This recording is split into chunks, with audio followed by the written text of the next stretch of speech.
வணக்கம் சைலேஷ். வணக்கம். இன்னைக்கான நாள் எப்படி இருந்துச்சு? நல்லா இருந்துச்சு. நல்லா இருந்துச்சு. ஓகே. ஸோ இன்னைக்கான இன்டர்நேஷனல் டு இந்தியன் எபிசோடுக்குள்ள போயிடலாம்.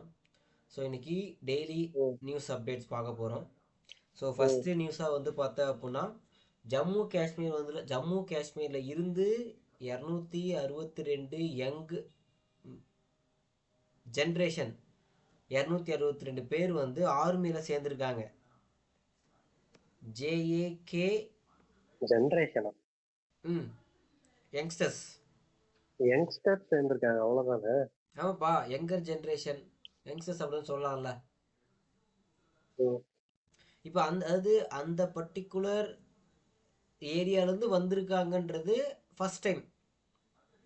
ஆ, இதுக்கு முன்னாடி அங்கேருந்து யாரும் வந்ததில்லைன்ற மாதிரி சொல்லியிருக்காங்க. ஜென்சி. ஜென்சி. ம், so Jammu and Kashmir LI regiment அப்படின்னு சொல்கிறாங்க. ம், ஸோ ஆர்மியில் ஜாயின் பண்ணியிருக்காங்க. கிட்டத்தட்ட அது ஒரு கலவரம் நிறைந்த பூமியாகவே இருக்கும். எப்பயுமே ஒரு ப்ராப்பரான ஒரு ஒரு கவர்மெண்ட் அங்கே ரன் பண்ணுறதே ரொம்ப சிரமமாக இருந்துக்கிட்டு இருக்கும். இந்த ம், ஆர்டிகல் 370ன்ற ஒரு வார்த்தை கேள்விப்பட்டிருப்பேன்.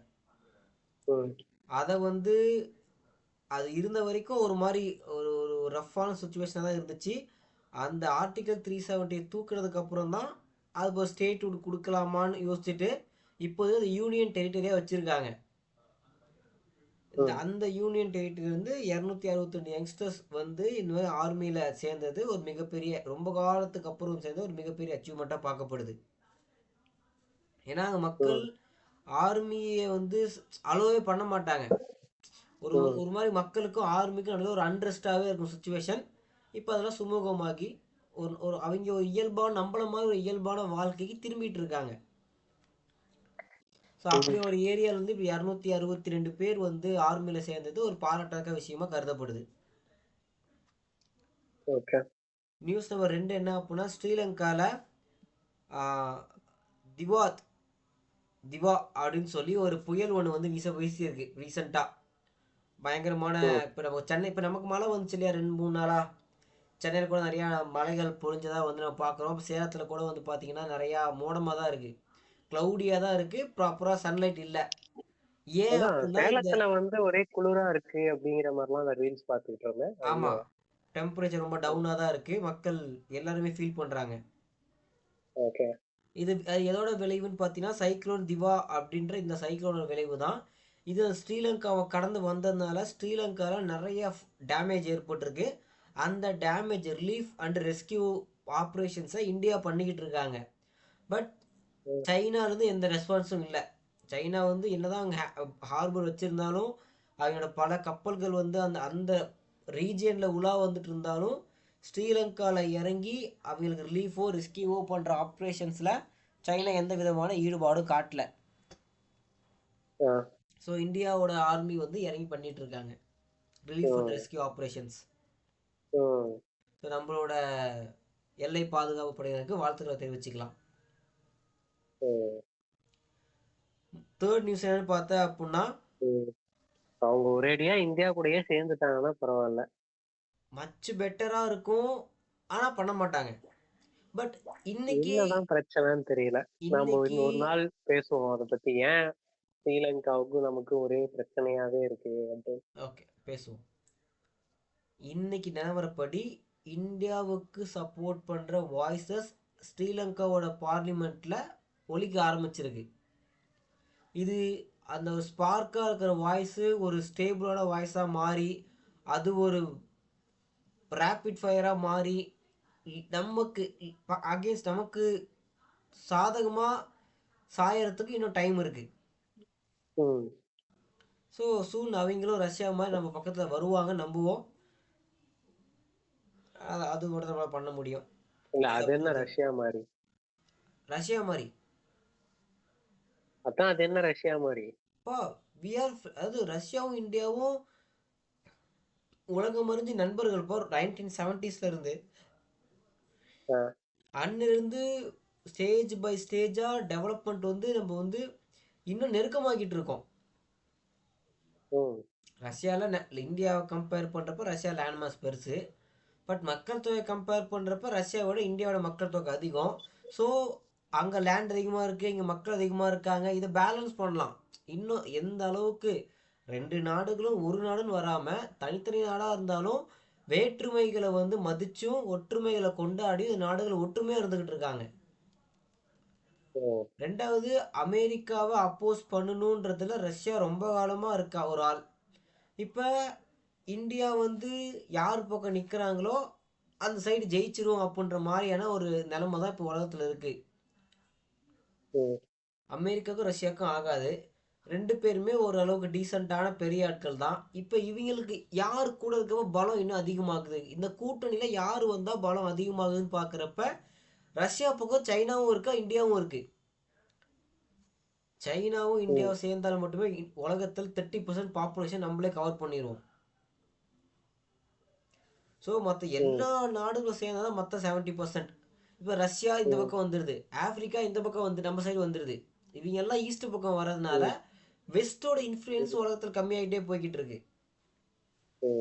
ஸோ இந்தியாவோட பலம் அதிகரிக்க அதிகரிக்க உலகம் வந்து கம்ப்ளீட்டாக திசை மாதிரி நடந்துக்கிட்டு இருக்குன்றதான் உண்மை. இன்னைக்கு ஒரு காலத்தில் அமெரிக்கா சொல்கிறது மட்டும்தான் முடிவு அப்படின்றப்ப மோனோபோலியாக இருந்தாங்க அமெரிக்கா. பட் லேட்டர் டைமில் அது வந்து பைப்போலராக மாற்றினாங்க, மாறுச்சு, பைப்போலராக மாறுச்சு. நான் இவங்க தான் மாற்றினாங்கன்னு தற்பெருமெல்லாம் பேச வரல. பட் அது இதில் முக்கியமான கீ பாயிண்ட்டாக இந்தியா தான் சேரும். இந்த பிரிக்ஸ்ன்ற ஒரு அவங்க G7 வச்சுருந்தாங்க, G20 வச்சுருந்தாங்க அமெரிக்கா. அவங்க தான் ஆரம்பித்தாங்க அந்த இயக்கத்தை. குளோபல் 20 அப்படின்றது குளோபல் 7, ரொம்ப டாப்பில் இருக்க 7 கண்ட்ரிஸ், டாப்பில் இருக்க 20 கண்ட்ரிஸில் வச்சு சில இது ஆரம்பிச்சிருப்போம். அப்புறம் நேட்டோன்னு ஒரு ஆர்கனைசேஷன் ஆரம்பித்து அதில் யார் யாரெல்லாம் நேட்டோன்ற அந்த ஆர்கனைசேஷனில் சேர்றாங்களோ அந்த நாட்டு மேலே ஏதாச்சும் ஒரு நாடு போர் தொடுத்துச்சுன்னா அந்த நேட்டோட படைகள் வரும் பாதுகாப்புக்கு. நேட்டோட எந்தெந்த நாடுகள் இருக்காங்களோ எல்லாரும் ஒரு கணிசமான அந்த ஆர்மி பவரை நேட்டோவுக்கு கொடுக்கணும். ஸோ ஏதோ ஒரு நாடுக்கு பிரச்சனைனா அந்த கம்பைன்ட் ஆர்மி பவர் இவங்களுக்காக சப்போர்ட்டுக்கு வருன்றது தான் ஸ்கீம். ஸோ இது ஒரு மாதிரி இழுத்துக்கிட்டு போகணும்னு வச்சுக்கோ, லாங் ஸ்டோரி, நம்ம அது டைவர்ட் ஆகி போயிட வேணாம். ஸோ அந்த 1970s இருந்து ஸ்டெப் பை ஸ்டெப்பாக ரஷ்யாவும் இந்தியாவும் ஃப்ரெண்ட்ஷிப் பைண்ட் பண்ணிகிட்டே வந்துக்கிட்டு இருக்காங்க. அதோட விளைவாக தான் இன்னைக்கு Su-57 தான் ரஷ்யாவோட ஒரு நமக்கு தேஜாஸ் மாதிரி அவங்களுக்கு Su-57ன்ற ஜெட்டு தான் வந்து ஒரு ஒரு ப்ரைடு. அவங்க நாட்டோட ஆர்மி அச்சீவ் பண்ணிட்டு அது ஒரு ப்ரைடாக இருக்கிறது. அதை நம்ம நாட்டில் நம்ம மேனுஃபேக்சர் ஓனாக பண்ணி யூஸ் பண்ணிக்கிறதுக்கான பெர்மிஷன் கொடுத்துருக்காங்க வித்தவுட் ரெஸ்ட்ரிக்ஷன். அமெரிக்காக்கோ சைனாக்கோ கொடுக்கல, இந்தியாவுக்கு கொடுத்துருக்காங்க. நாளைக்கு கம்மிங் தேர்ஸ்டே அண்ட் ஃப்ரைடே வந்து புட்டின் வராரு, இந்தியாவுக்கு வராரு.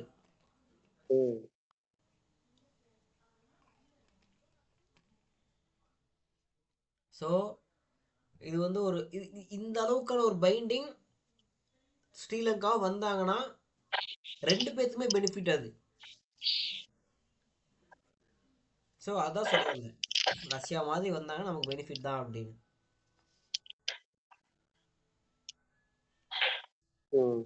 ஸோ அடுத்த நியூஸ் வந்து பார்த்தீங்கன்னா, இப்போ ரீசெண்டாக ஒரு லாஸ்ட் ஃபியூ இயர்ஸில் வந்து பார்த்தீங்கன்னா ட்ரெயின் ஆக்சிடென்ட்ஸ் நிறைய நடந்திருக்கு.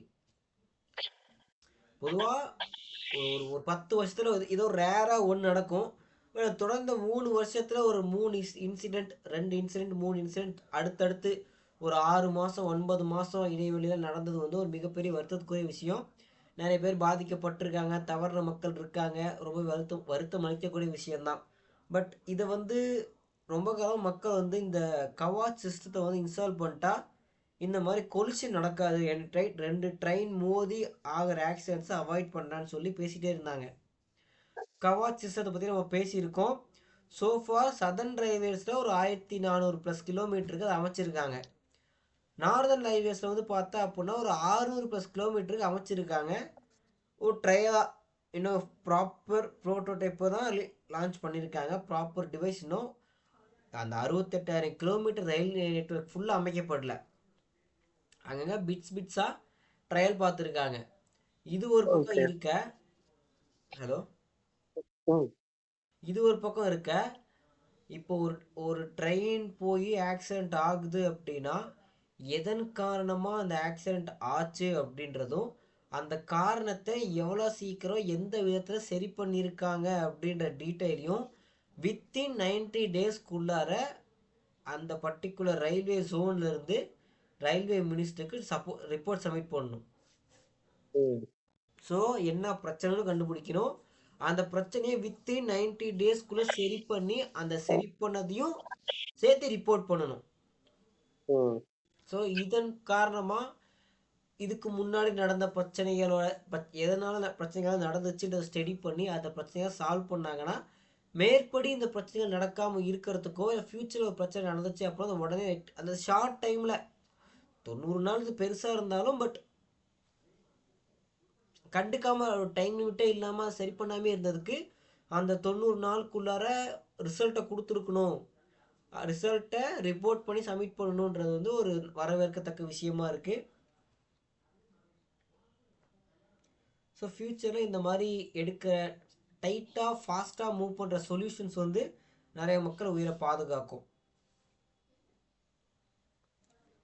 ஓகே, நியூஸ் நம்பர் 4க்கு போயிடலாம்.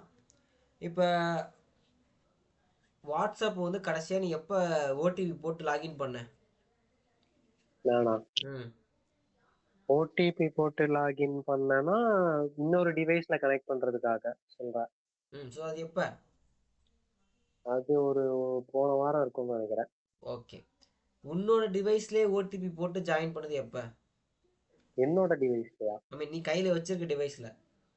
இல்லையே, அப்படிலாம் நான் பண்ணவே இல்லையே. அதெல்லாம் ஸ்டார்டிங்ல இருக்கும்னு நினைக்கிறேன். ஸோ ஒன்ஸ் ஃபோன் நம்பர் வாங்கி ஃபர்ஸ்ட் வாட்ஸ்அப் ஓப்பன் பண்ணுறப்ப பண்ணியிருப்ப. ஆமா. இப்போ கவர்மெண்ட் என்ன கொண்டு வந்திருக்காங்க அப்படின்னா 90 நாளைக்கு ஒருக்கா நீ ரீவெரிஃபை பண்ணணும். ஓகே, என்ன சொல்ல வராங்க இது மூலமா? முடிச்சிடுறேன். 90 நாளுக்கு ஒருக்கா நீ ரீவெரிஃபை பண்ணணும். விண்டோஸில் வந்து வெப் வந்து லாகின் பண்ணியிருப்ப. அது ஒன்ஸ் லாகின் போனால் நம்ம லாக் அவுட் பண்ணுற வரையும் இருக்கும் இல்லையா? ஆமா. 6 மணி நேரத்துக்கு ஒருக்கா ஆட்டோ லாக் அவுட் ஆயிரும். நீ ரீலாகின் பண்ணிக்கணும். கூகுள் பே வந்து பார்த்தா அப்படின்னா சிம் கார்டை ஃபோனை விட்டு ரிமூவ் பண்ணிட்ட அப்படின்னா ஜிபே பண்ண யூஸ் பண்ண முடியாது. அதே மாதிரியான ஃபார்மேட்டை வாட்ஸ்அப்பும் கொண்டு வராங்க. நீ ஃபோனில் எந்த ஆக்டிவான சிம் வச்சிருக்கியோ அந்த சிம் கொண்டு தான் அந்த வாட்ஸ்அப்பை யூஸ் பண்ண முடியும். சப்போஸ் நீ சிம்மை கழட்டிட்ட அப்படின்னா 90 நாளுக்குள்ளே அது அவுடேட் ஆயிரும். நீ திருப்பி ஓடிபி போட்டு ரீவெரிஃபை பண்ணல அப்படின்னா நீ வாட்ஸ்அப் யூஸ் பண்ண முடியாது. ஓகே. ஸோ இந்த வாட்ஸ்அப் மூலிமா நடக்கிற ஃப்ராட்ஸை வந்து இது மூலிமா குறைக்க முடியும், கரெக்ட் பண்ண முடியுன்றது இதோட அப்ஜெக்டிவ். ஸோ அது ஒரு வரவேற்கத்தக்க விஷயந்தான். நிறைய இடத்துல வந்து வாட்ஸ்அப் மூலயமா வந்து ஸ்கேம்ஸ் நடக்க தான் செய்யுது. இப்போ அந்த பர்டிகுலர் சிம் கார்டை அடிக்கடி வெரிஃபை பண்ணும் அப்படின்னா இப்போ நிறைய பேர் சிம் வாங்கி அது மிஸ் ஆனால் கூட அந்த வாட்ஸ்அப் யூஸ் பண்ணிட்டே இருப்பாங்க அப்படியே ரொட்டீனாக. இதுக்கு மேலே அப்படி பண்ண முடியாது. ஸோ நிறையா ஃப்ராட் பண்ணுறவங்களுக்கு, ஸ்பேம் பண்ணுறவங்களுக்கு இது ஒரு நெகட்டிவான நியூஸாக அமையும். பட் ஜென்ரல் பீப்புளுக்கு 3 மாதத்துக்குள்ள ரீவெரிஃபை பண்ணுறது ஒரு பெரிய விஷயம் இல்லை. எப்பயுமே அந்த ஓடிபி எடுக்கிறது மக்களுக்கு பழகிடுச்சு. டக்குன்னு ஓடிபி எடுத்து லாகின் பண்ணிட்டு போயிட்டே இருப்போம். பட் இந்த யாரோ ஒருத்தர் நம்பரை வாங்கி ஓடிபி போட்டு வாட்ஸ்அப் ஸ்டார்ட் பண்ணிட்டு நம்பரை தூக்கி போட்டவங்களாம் இருக்காங்க. இப்போ அவங்க வாட்ஸ்அப் திருப்பி யூஸ் பண்ணணும் அப்படின்னா அந்த ஃபோன் நம்பர் வேணும்.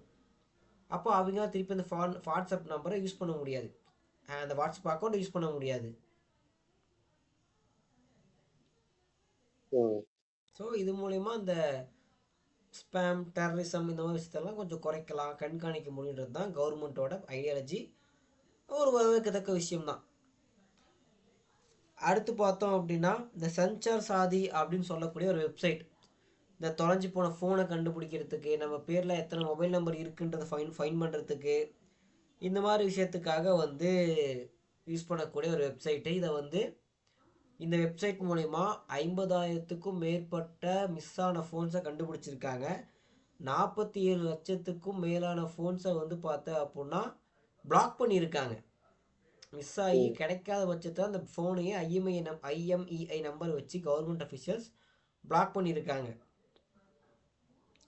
ஸோ எவ்ரி 1 மினிட் ஒரு ஃபோன் மிஸ் ஆன ஃபோனை ட்ராக் பண்ணுறாங்க அப்படின்னு சொல்கிறாங்க. ம். ஸோ நியூஸ் நம்பர் 6 என்ன அப்படின்னா, கவர்மெண்ட் என்ன சொல்லியிருக்காங்க அப்படின்னா, இனிமேல் மேனுஃபேக்சர் ஆகக்கூடிய ஒரு ஸ்மார்ட் ஃபோன்லேயும் இந்த சஞ்சார் சாதி அப்படின்னு சொல்லக்கூடிய அந்த சேஃப்டி சாஃப்ட்வேர் வந்து மேண்டேட்டரியாக இருக்கணும், அதை டெலீட் பண்ணவே முடியாதுன்ற மாதிரியான ஆப்ஷனில் வச்சுருக்கணும் அப்படின்றத சொல்லியிருக்காங்க கவர்மெண்ட். ஸோ ஃபோன் மிஸ் ஆகுனா ஈஸியாக கண்டுபிடிக்கிற மாதிரி ஆப்ஷனும் இந்த ஆப் மூலயமா அவைலபிளாக இருக்குன்றதுனால எல்லா புது ஸ்மார்ட் ஃபோன்ஸ்லேயும் இது வந்திருக்கணும். மேண்டேட்டரியாக அன்இன்ஸ்டால் பண்ண முடியாத மாதிரியான கண்டிஷனில் கொண்டு வரணும். பழைய ஃபோன்ஸ் ஆல்ரெடி யூசேஜில் இருக்க ஃபோன்ஸில் அப்டேட் மூலயமா இந்த விஷயத்தை வந்து கொண்டு வரணும் அப்படின்னு சொல்லியிருக்காங்க கவர்மெண்ட். ஓகே. 7வது நியூஸ் என்ன அப்படின்னா, நம்ம லாஸ்ட் டைம் பேசணும், தெலுங்கானா மினிஸ்டர் இந்த மாதிரி 3 ட்ரில்லியன் எக்கானமியை நான் தெலுங்கானாவை மாற்ற போகிறேன் அப்படின்னு சொல்லியிருக்காரு 2047க்குள்ளார. இது எப்படி பாசிபிள் அப்படின்னு நம்ம பேசிகிட்டு இருந்தோம். ஏன்னா நம்ம நியூஸ் ஃபாலோ பண்ண ஆரம்பித்த டேட்லேருந்து ரேராக தெலுங்கானா நியூஸ் தான் வரல. ஸோ அந்த ஒரு நாள் தவிர மற்ற எந்த தெலுங்கானா நியூஸும் படித்த மாதிரி எனக்கு ஞாபகம் இல்லை. பட் டுடே ஒரு நியூஸ், முக்கியமான ஒரு நியூஸ் கிடச்சிருக்கு. அது என்ன அப்படின்னா, தெலுங்கானாவில் டிரான்ஸ்ஜெண்டர்ஸை டிராஃபிக் போலீஸ் மார்ஷல் அப்படின்ற ஒரு போஸ்ட்டுக்கு அப்பாயிண்ட் பண்ணியிருக்காங்க. ப்ராப்பரான ட்ரைனிங் கொடுத்து, ஸோ ரோட்டில் சிக்னல்ஸில் வந்து டே டு டே லிவிங்காக வந்து மணி கலெக்ட் பண்ணுற இடத்துல இருந்து இன்னைக்கு ரூல்ஸை இம்ப்ளிமெண்ட் பண்ணுற இடத்துக்கு அவங்கள கொண்டு போய் தெலுங்கானா சீஃப் மினிஸ்டர் வச்சுருக்காரு.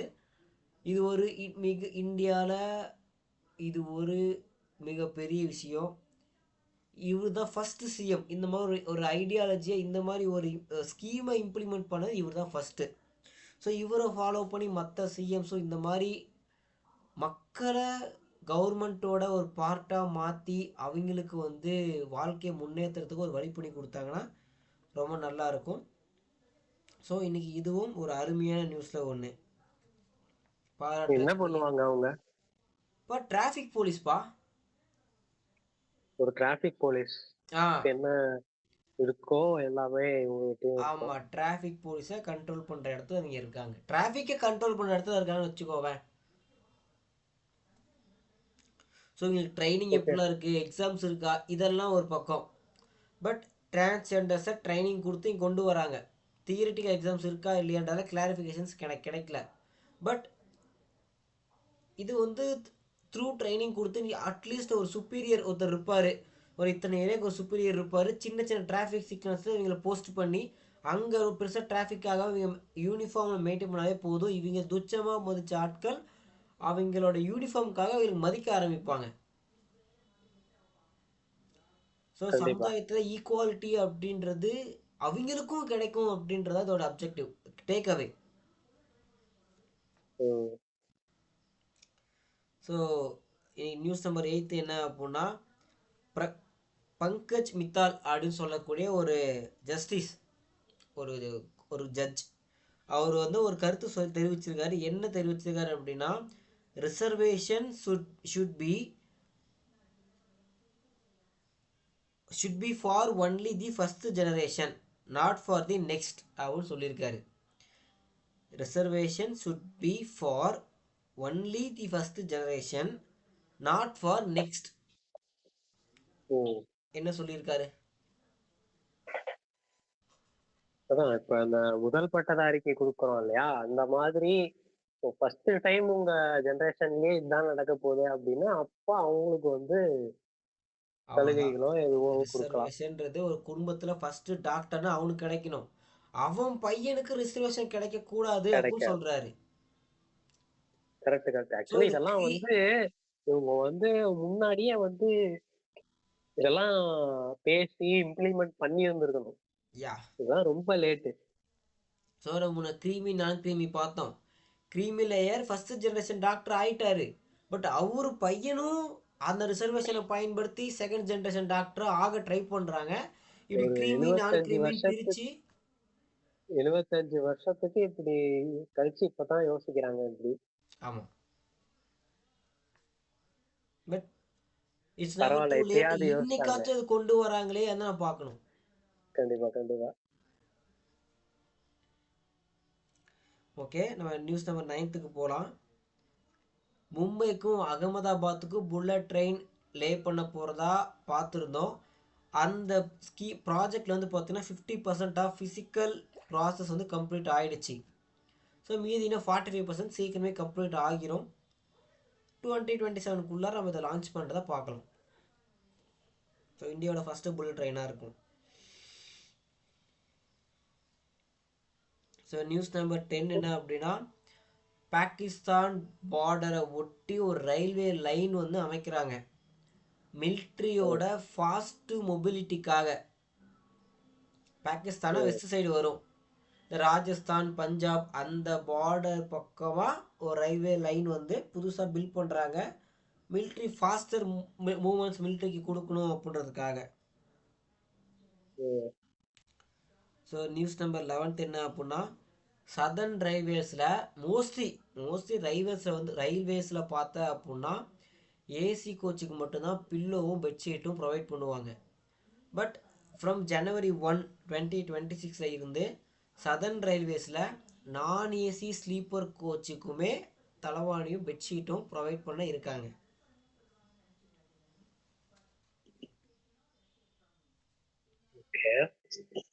ஸோ இப்போ இதில் என்ன விஷயம் பெருசாக இருக்குது அப்படின்னா ஒரு கம்ஃபர்டபிலிட்டி தான். இல்லடா, நான் ஸ்லீப்பர்லயே கொடுத்த மாதிரி தான் ஞாபகம் கொடுத்தாங்களே.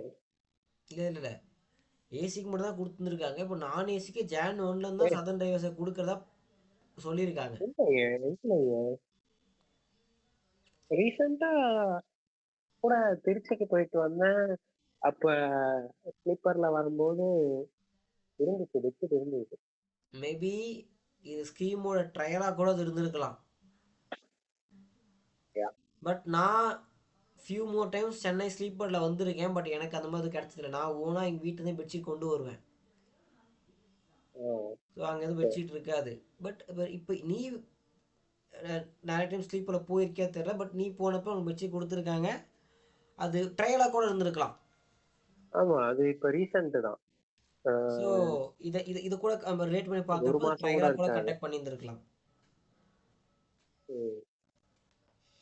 ஸோ நம்ம நியூஸ் நம்பர்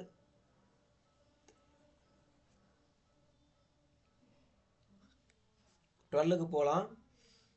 தெலுங்கானால சம்மந்தப்பட்ட செகண்ட் நியூஸ் இது. எல்லா பிஜி மெடிக்கல் சீட்டும் மேனேஜ்மெண்ட் இருக்கக்கூடிய பிஜி மெடிக்கல் சீட்டு 85% வந்து லோக்கலுக்கு மட்டும்தான் அப்படின்னு சொல்லியிருக்காங்க கவர்மெண்ட். கவர்மெண்ட் சீட்டை கொண்டு வரல. ஒரு ப்ரைவேட் காலேஜ்லேயும் மேனேஜ்மெண்ட் கோட்டாவில் சீட்டு பிஜி மெடிக்கல் டிபார்ட்மெண்ட்டில் பிஜி யாரெல்லாம் பண்ணுறாங்களோ அதில் 185 பேர் லோக்கல் ஸ்டூடெண்ட்டாக தான் இருக்கணும். மீதி ரிமைனிங் 15க்கு தான் நீங்கள் அதர் ஸ்டேட் ஸ்டூடெண்ட்ஸுக்கு பர்மிஷன் கொடுக்கணும் அப்படின்ற மாதிரி ஸ்ட்ரிக்டாக சொல்லியிருக்காங்க. முன்னுரிமை லோக்கல் பீப்புளுக்கு.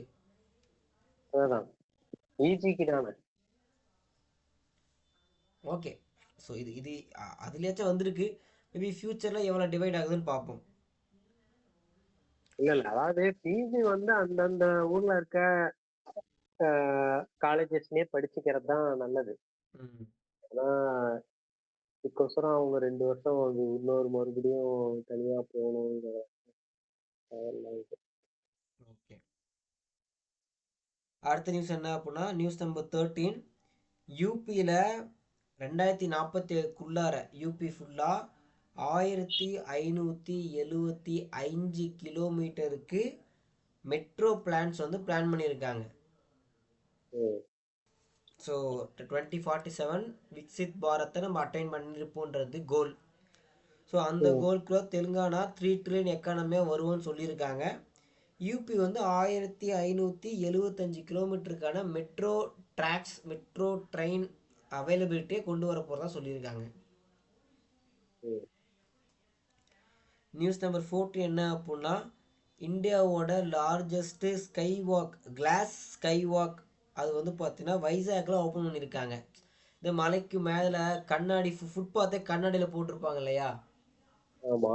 அது வைசாக்ல ஓகே. ஓப்பன் பண்ணியிருக்காங்க. இது வந்து 55 மீட்டருக்கு வந்து நீளம் கொண்டது, 55 மீட்டர் லாங், கடல்ல இருந்து 1000 ஃபீட்டுக்கு மேலே இருக்கு. வாட் தான் சொன்னேன். ஸோ இது வந்து ஒன் ஆஃப் த டூரிஸ்ட் பிளேஸாக மாறக்கூடிய வாய்ப்புகள் இருக்குது. நிறைய டூரிசம் மூலிமா இந்த ஸ்பாட்டை போய் பார்க்க மக்கள் வருவாங்க போவாங்க. அதன் மூலிமா நல்ல ரெவன்யூ ஜென்ரேட் ஆகும். இந்த முயற்சிக்கு நம்ம கவர்மெண்ட்டை வாழ்த்துக்கள் தெரிவிச்சுக்கலாம். ம். ஸோ நியூஸ் நம்பர் 15 என்ன அப்படின்னா, ஒமேகா சீக்கி அப்படின்னு சொல்லக்கூடிய ஒரு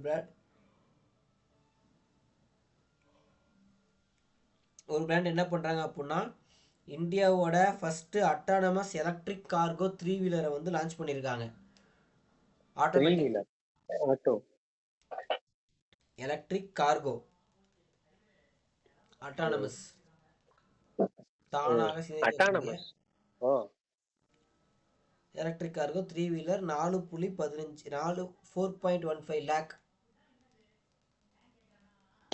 அவ்வளவுதான். அவ்வளோதான். இது அட்டானமஸ் அப்படின்றது ஏஐ போடல. பட் அட்டானமஸ் அப்படின்னா மேபி சில ப்ரோக்ராம்ஸ் இருக்கலாம். பட் எலக்ட்ரிக் கார்கோ 3 வீலர் வந்திருக்கு, நிறைய வந்துருச்சு. இதில் இந்த விலைக்கு வந்து கார்கோ கமர்ஷியல் வந்திருக்கு, பேசஞ்சர் ஆட்டோ கார்கோ வந்திருக்குன்றது வரவேற்கத்தக்க விஷயந்தான். மக்களுக்கு பயன்படுத்தும் நம்புகிறோம். ஸோ இன்றைக்கான சில நியூஸ் பார்த்துருக்கோம். இதில் உங்களுக்கு இன்னைக்கு மனசில் ரொம்ப கவரப்பட்ட செய்தி ஏதாச்சும் இருந்துச்சுன்னா ஷேர் பண்ணுங்கள். எனக்கு வந்து அந்த டிரான்ஸ்ஜெண்டர்ஸை வந்து இதுவா மாத்தினது, போலீஸ்க்கு நிகராக கொண்டு வந்தது பிடிச்சிருந்தது. ஓகே. ஸோ எனக்கு வந்து பார்த்தீங்கன்னா இந்த ரெஸ்கியூ ஆப்ரேஷனும், ஸ்ரீலங்காவில் பண்ணிகிட்டு இருக்க ரெஸ்கியூ ஆப்ரேஷனும், இந்த பாகிஸ்தான் பார்டரை ஒட்டி போடக்கூடிய ட்ராக்கும், இது ரெண்டுமே வந்து பார்த்தீங்கன்னா நம்மளை வந்து ஒரு அசைக்க முடியாத சக்தியை மாற்றுறதுக்கான ஒரு இன்டைரக்ட் சாஃப்ட் பவராக வேலை செய்யும். ஸோ அதனால் எனக்கு இது அது ரெண்டும் பிடிச்சிருந்துச்சு. ஸோ இன்றைக்கான இன்டர்நேஷ்னல் டு இங்கிலாந்து எபிசோடில் நிறைய விஷயங்களை பார்த்துருக்கோம். இதே மாதிரி இன்னொரு நாள் இன்னொரு முக்கியமான தகவல்களோட நம்ம சந்திக்கலாம். நன்றி, வணக்கம்.